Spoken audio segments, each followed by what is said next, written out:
அதிமுக ஆட்சியில் கொண்டு வந்த அத்திக்கடவு அவிநாசி திட்டப்பணிகளை விடிக அரசு கிடப்பில் போட்டுள்ளதாக விவசாயிகள் குற்றம் சாட்டியுள்ளனர். கோவை, திருப்பூர், ஈரோடு மாவட்டங்களில் உள்ள 1045 குளங்களில் நீர் நிரப்பும் திட்டமான அத்திக்கடவு அவிநாசி திட்டமானது கடந்த அதிமுக ஆட்சியில் கொண்டுவரப்பட்டு 90% பணிகள் முடிவடைந்தன. எனினும் ஆட்சி மாற்றத்திற்கு பிறகு இந்த பணிகள் ஆமை வேகத்தில் நடைபெற்று வருகின்றன. இந்த திட்டப்பணிகளை விரைந்து முடித்து மக்கள் பயன்பாட்டிற்கு கொண்டு வர வேண்டும் என விவசாயிகளும் பொதுமக்களும் தொடர்ந்து வலியுறுத்தி வருகின்றனர். ஆனால் செவிடன் காதில் ஊதிய சங்கு போல் பொம்மை முதல்வர் ஸ்டாலின் அதிமுக கொண்டு வந்த திட்டம் என்பதால் பணிகளை அப்படியே கிடப்பில் போட்டுள்ளதாக விவசாயிகளும் பொதுமக்களும் குற்றம் சாட்டியுள்ளனர். விரைவில் இந்த திட்டத்தை நிறைவேற்றி பொது மக்களோட பயன்பாட்டுக்கு கொண்டு வரணுங்க. அது மட்டும் இல்லாமல் கிட்டத்தட்ட 1400 குட்டை குளங்கள் விடுபட்டிருக்குது.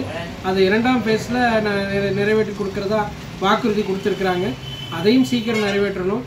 இப்படியே காலதாமதங்கள் நடந்துகிட்டு இருந்ததுன்னா இது மீண்டும் ஒரு போராட்டத்துக்கான வழிவகையை உருவாக்குங்கிறது அரசியல் காழ்ப்புணர்ச்சி இல்லாமல் இந்த திட்டத்தை தமிழக அரசு நிறைவேற்றி கொடுக்கணும்ட்டு பொதுமக்கள் சார்பாகவும் போராட்டக்குழு சார்பாகவும் கேட்டுக்கிறாங்க. புது திமுக அரசாங்கம் இப்போ 2 வருஷத்துக்கு மேலே ஆயிடுச்சுங்க. இன்னும் பார்த்தீங்கன்னா இந்த திட்டம் முழுமை பெறாமல் இன்னும் பார்த்தீங்கன்னா 97% முடிஞ்சது, 98% முடிஞ்சது. இன்னும் கொஞ்சம் குட்டைகளுக்கு நாங்கள் தண்ணி விட்டு செக் பண்ணிட்டு இருக்கிறோம். இந்த மாதிரியான தொடர்ந்து இந்த மாதிரியா சொல்லிட்டு இருக்கிறாங்க. நாங்கள் என்ன சொல்கிறோம் அப்படின்னா, சீக்கிரமாக விரைந்து செயல்படுத்தி அனைத்து குட்டைகளுக்கும் இந்த தண்ணியை கொண்டு விடணும் அப்படிங்கிறது எங்களோட முதன்மையான கோரிக்கையாக இருக்குதுங்க.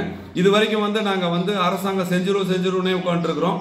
ஆனால் ஒரு வேளை விடுபட்ட குட்டைகளுக்கு உண்டான பணிகளை அரசாங்கம் செய்யாமல் இருந்ததுன்னா நாங்கள் அனைத்து விவசாயிகளையும் ஒன்று திரட்டி மீண்டும் போராட்டத்தில் இறங்கக்கூடிய சூழ்நிலை உருவாகுங்கிறதை இந்த நேரத்தில் சொல்லிக்கிறோம். 2.5 ஆண்டுகளும் ஆகிவிட்டது. ஆனால் இந்த திட்டம் இன்று வரை நடைமுறைக்கு வரவில்லை. 99% பணிகள் முடிந்துவிட்டது என்று அறிவிக்கிறார்கள் ஒழிய திட்டத்தை தொடங்குவதற்கான எந்த இதுவும் எங்களுக்கு இதுவரை தெரியவில்லை.